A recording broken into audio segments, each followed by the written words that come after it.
Hi, I'm Mark Blitzstein, President and CEO of American Diagnostic Corporation. This October marks the 75th anniversary of National Disability Employment Awareness Month. NDEAM seeks to educate about disability employment issues and celebrates the many and varied contributions of America's workers with disabilities. More than a quarter century ago, ADC hired our first developmentally disabled employee. We were a tiny firm with fewer than 10 staff.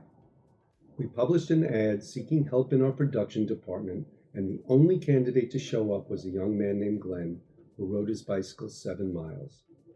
He gave me a note written by his mom begging me to give him a chance.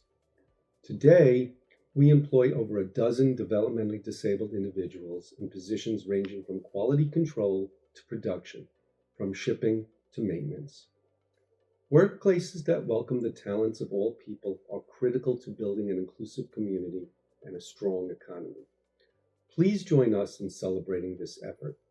It certainly made a positive difference here at ADC.